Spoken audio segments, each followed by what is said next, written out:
Suresh, being at Beyond Education, one thing I've noticed is a lot of students want to study in the United States, and they want to study at universities there. Could you explain to me why they're wanting to? Okay, one of the greatest reasons that they want to go to America is because of the education quality and a lot of opportunities. But I do have some questions. You've been an American actually, so I wanted to ask you some questions about the universities and the lifestyle in America. Yeah. So because what people have seen from Nepal and what they've imagined about how the America and the university looks like is just actually based on what they've seen on movie or what stories or what they've read on the book. So I would like to ask you some questions actually. So can you tell me about how the university systems or the classes looks like in America? That's a very good question, Suresh. There's going to be really big classes and really small classes. So if you go to a very big university, do you know what size, how big Webster University is? Yeah, it is big, but not exactly. Well, the bigger it is, the harder it will be to make a relationship with your professor. Now that is okay, because the more students that a professor has in a class, the more busy they are and the less time that they have to meet and be with their students. Now if you go to a smaller university, classes will be smaller, and you'll be able to experience more of a close relationship with your professor. So tell us about, some dorm rooms and hostels that are provided. Dorms, yes. So that actually fits perfectly with private universities and public universities. A lot of big public universities in the dorms are co-ed dorms, meaning men and women are in that dorm. So you may be living in one room, and the next room over there might be a girl and a girl roommate, or a guy and a girl roommate, who knows. At smaller universities, that's still the same, but some small or private universities are gender-based dorms, where there's just men in one dorm and women in another dorm. So that is something that may be on the website for the university you might want to go to, and that's something I'd look at. And in the dorms, one thing that I would recommend to students who are going to the university is I would recommend that during the first week of move-in into a dorm, you leave your room open. Not at night, close your door at nighttime. But during the day and before you go sleep, leave it open. Leaving your door open in America is kind of like an invitation. In America, you can't just go open someone's door all of a sudden and just walk in. If you're really close, you can, but having your door open will allow people to maybe look into your room and allow you guys to have conversations with them and start building relationships with those people. Okay, so what about the jobs and the internships and how do you actually international, because they obviously want to have some opportunities, and they want to be working maybe, or they want to be just having some internship opportunities from the universities, plus the company owners are nearby from the university. So yes, that's a very good question. So jobs are interesting when you go into the United States, especially if you're traveling on a visa. And not most, but some people may know this, some people may not. But you cannot, for example, if there's a McDonald's or a restaurant, most people traveling under a student visa are unable to go work at those jobs because you are a student, you have a student visa. So what I encourage you guys to do is while you are at a university, when you're looking for jobs, is to look around campus, because those are the jobs you can have. And so jobs at campus, my campus, what they would look like, is you can work in the library. You can work with books and showing people where books are. My university had a public safety, meaning that there were people on that university who would help ensure our safety. Walking around at nighttime, maybe they would drive people to their dormitories for safety.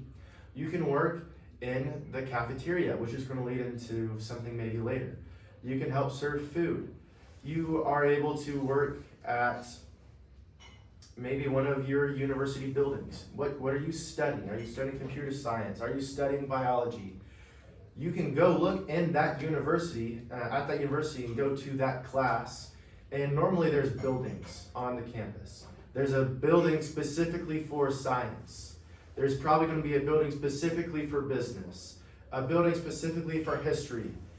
And you can go to that building and look and ask them for jobs.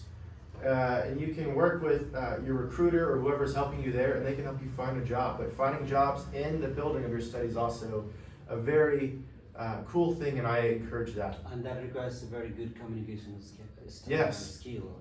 And you can learn those communication skills. So what about the eating? Like, people, I mean, they don't know where to eat and what to eat in America. Yeah. And they will spend a lot of money on buying a very food that's not even needed, and Yeah. they lose a lot of money. Yes. And some they don't even need it. They're starting getting sick. So Yeah. but what do you advise for international students that are going just right there and about eating and just those shoppings and all? So eating is very important. I love to eat food. I hope you guys do too. And one thing that if I were in your shoes, going to the United States, after experiencing some of the culture of Nepal, one thing that I'd worry about are where's the grocery store? Where can I go buy fresh fruits? They don't have lychees in America, but where can I go buy bananas? Or where can I buy avocados or tomatoes? Where am I going to get my food? What if I don't have money? How am I going to go buy food outside of my off campus? The good news is most campuses have a cafeteria, and that is going to most likely be in your cost to go to the university. And so that is breakfast, lunch, and dinner that's provided by the school, and that'll be in your payment. So the payment to go to school is basically you are allowed to eat here. I know at my university, there was a bunch of people from other countries on student visas who were always in the caf, because that is a very secure way and a very promised way that you are going to get food. So what about the free time? Because a lot of people don't know how to spend their time. Maybe they're going to get some holidays, even though Christmas is the biggest season of holiday. But apart from that holiday, there's a lot of holidays in the between the university, the campus times and the other days. So what is the very effective way you would recommend to the international students about how they can actually spend their free time? Yeah. So free time is a thing that is very important at the university when you're studying. The reason why is because when you're studying so much, you need to have that exercise or that free time or those friendships that can help you unwind. And so at universities, there's a few things that you can do during your free time. One are, depending on where you go, social clubs or frats and fraternities. So basically that is going to be an all guys club. We'll just use club for today. Club, an all girls club. And basically you have to pledge, which is go through a week of showing why you want to be in that club, which everybody does. And that pretty much puts you into a friend group automatically. That's a very good thing to do. And once you are in a club, if you are able to get to one, you then can spend a lot of time with people your age that are like you and studying and maybe struggling with some of the same things as you. In America, in the United States, Saturday and Sunday you have off.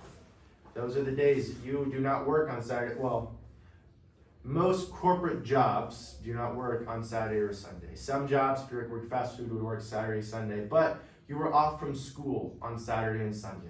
Give you some, just tell us something, that's something people, the students that they want to be friended, with Americans. And so what is your advice for those students? Because they really want to be friended. They just don't want to be friended with the other nationalities, They're in America. They want to feel like American, like they're in America now. So what is what are the qualities that you think that your advice that the students should be actually posing that in order to have a good friends in a good way? I think if you were wanting to make friends at a college or university, one thing that I would say is don't be too shy. It's okay to be shy, but making friends is sometimes one person needs to take the first step in that relationship. So that could include being in a class with somebody and asking, hey, did you do the homework last night? That's an instant connection that you guys can make. And where you are living, there's going to be people around you. Make friends with them. It is totally acceptable in America to just find someone to start talking to them and ask their name. And it's very cool, and people really like when you're using their name in conversations. So be open, don't be too shy, and if you're interested in something, ask somebody who's doing something you're interested in, ask them about it. And that can quickly establish friendships. All right. So thank you very much, Noah.